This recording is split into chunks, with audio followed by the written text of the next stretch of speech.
এবার দেখো দুই ভাই একসাথে, বুঝতে পারছো তো কি একটা অশান্তি বাধাতে চলেছে আর কি, দুই ভাই একসাথে যখন। এবার দেখো, এই ছি ছি ছি ছি ছি ছি ছি।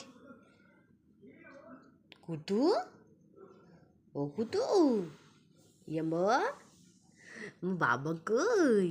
বাবাটা দেখো, বাবা বলেছে তুমি হোলির দিন কিন্তু তুমি কিন্তু গোপাল দাদার জন্য কেক আনবে।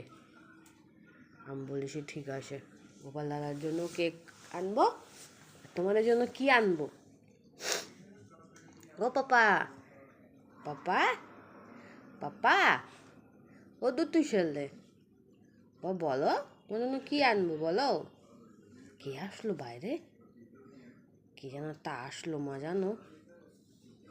বাদ দাও, আমি একটু খেলে নি ভাইয়ের সাথে।